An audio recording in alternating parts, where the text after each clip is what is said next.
Breaking news: North Korea says USA sanctions on its leader is a declaration of war. What did I just say? I said that North Korea says USA sanctions on its leader is a declaration of war. Is the world headed for World War III? What does Vladimir Putin have to say about this? North Korea said that the new U.S. sanctions targeting its leader Kim Jong-un amounted to a declaration of a war and vowed to take strong retaliatory measures.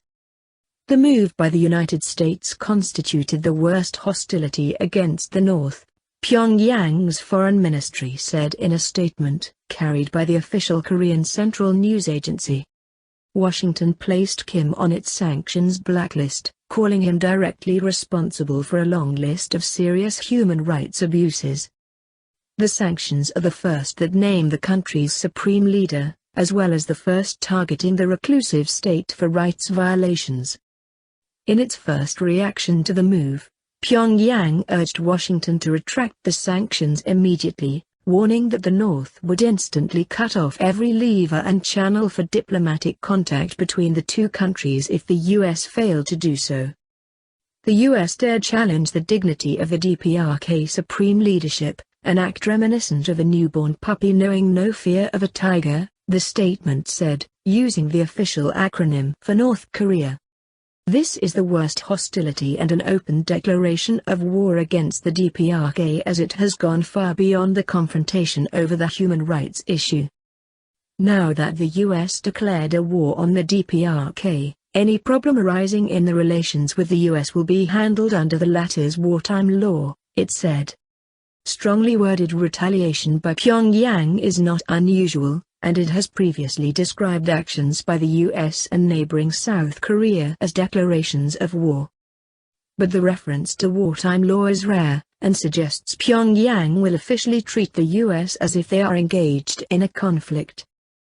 The statement said the reclusive nation will take the toughest countermeasures to resolutely shatter the hostility of the U.S., but did not elaborating on what this could entail.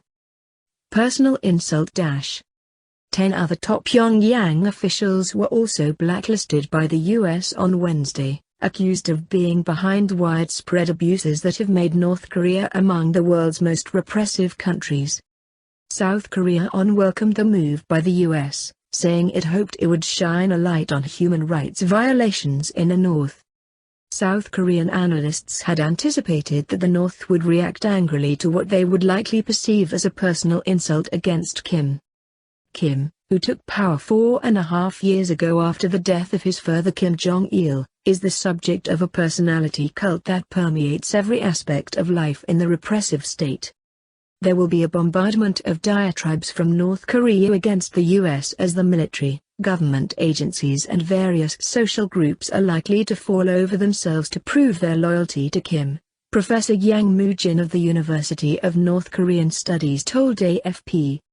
But, he said, the North would probably wait until the start of the annual joint U.S.-South Korea military exercises that begin soon to flex its military muscle. Professor Kim Yong-hyun of Dongguk University said the North would ratchet up tension but it would stop short of conducting another nuclear test to avoid further alienating its main ally and economic benefactor China.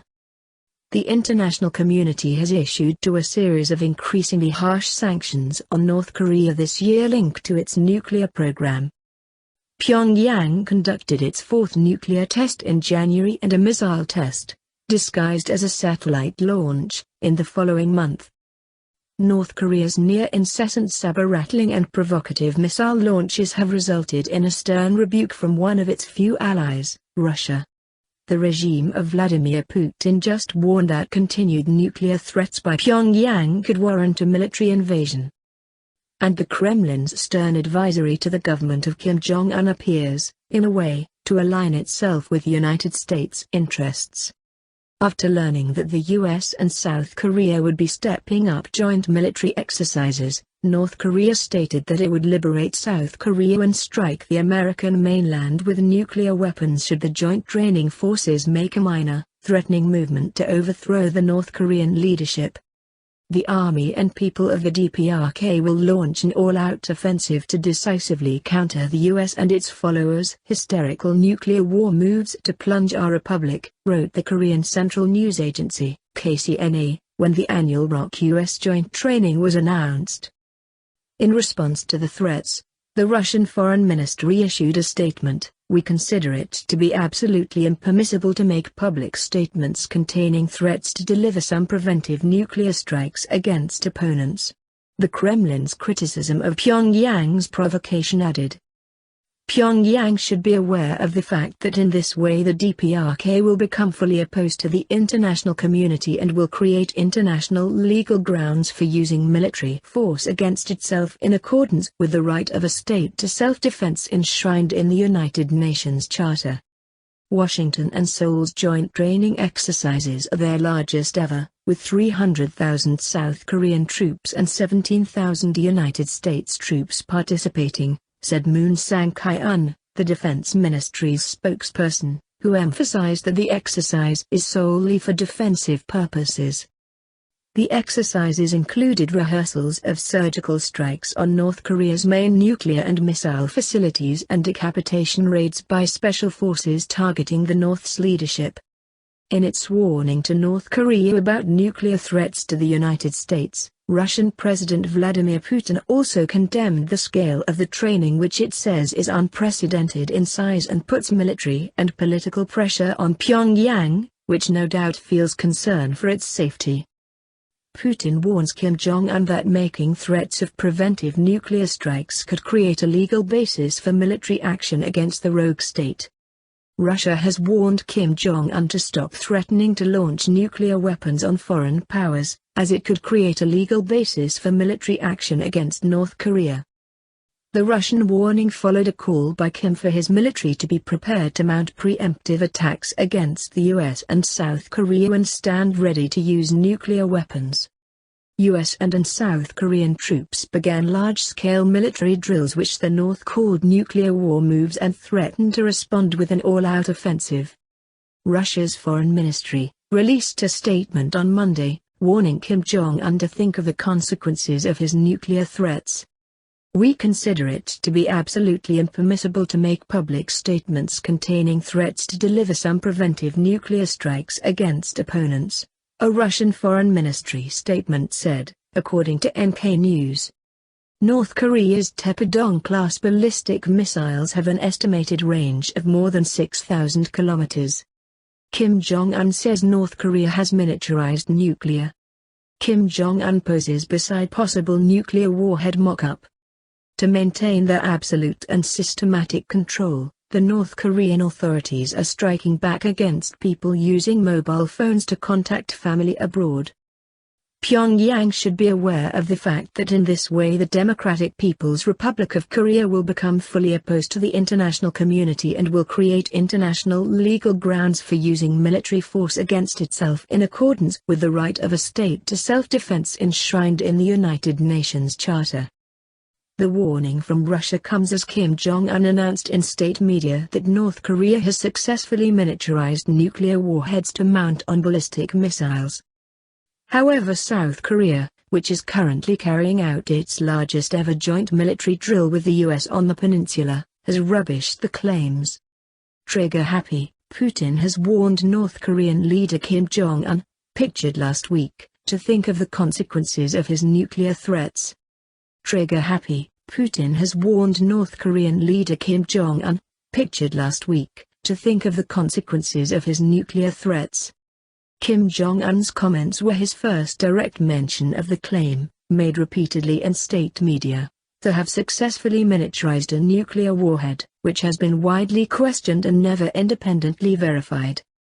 The nuclear warheads have been standardized to be fit for ballistic missiles by miniaturizing them, KCNA quoted Kim as saying as he inspected the work of nuclear scientists, adding this can be called a true nuclear deterrent. He stressed the importance of building ever more powerful, precision and miniaturized nuclear weapons and their delivery means, KCNA said. Kim also inspected the nuclear warhead designed for thermonuclear reaction, KCNA said, referring to a miniaturized hydrogen bomb that the country said it tested. Rodong Sinmun, official daily of the North's ruling party, carried pictures of Kim in what seemed to be a large hangar speaking to aides standing in front of a silver spherical object. U.S. jets land in South Korea as a show of force. South Korean Army soldiers stand on their K-55 self-propelled howitzers as the country's military began its largest ever joint military drill with the U.S. on the peninsula. South Korean Army soldiers stand on their K-55 self-propelled howitzers as the country's military began its largest ever joint military drill with the U.S. on the peninsula. A U.S. Army soldier stands on an armored vehicle during an annual joint exercise in Yeoncheon, near the border with North Korea. A U.S. Army soldier stands on an armored vehicle during an annual joint exercise in Yeoncheon, near the border with North Korea. Should I push it? Kim Jong-un get ready to carry out a test fire of the new type large caliber multiple launch rocket system at an undisclosed location in North Korea. They also showed a large object similar to the Not-08 intercontinental ballistic missile, ICBM, previously put on display at military parades, with Kim holding a half-smoked cigarette in one of the images. South Korea's defense ministry said after the release of the images that it did not believe the North has successfully miniaturized a nuclear warhead or deployed a functioning ICBM. That assessment is in line with the views of South Korean and U.S. officials that the North has likely made some advances in trying to put a nuclear warhead on a missile, but that there is no proof it has mastered the technology. Chinese Foreign Minister Wang Yi, speaking by telephone to U.S. Secretary of State John Kerry, described the situation on the Korean peninsula as very tense and called for all parties remain calm and exercise restraint, China's foreign ministry said. North Korean broadcasts its alleged rocket launch on their national TV. North Korea conducted its fourth nuclear test claiming to have set off a miniaturized hydrogen bomb, which was disputed by many experts and the governments of South Korea and the United States. The blast detected from the test was simply too small to back up the claim, experts said at the time. The UN Security Council imposed harsh new sanctions on the isolated state last week for the nuclear test. It launched a long-range rocket, drawing international criticism and sanctions from its rival, South Korea. South Korea on Tuesday announced further measures aimed at isolating the North by blacklisting individuals and entities that it said were linked to Pyongyang's weapons program. China also stepped up pressure on the North by barring one of the 31 ships on its transport ministry's blacklist. Everyone knows that Vladimir Putin controls North Korea and he will keep them in line.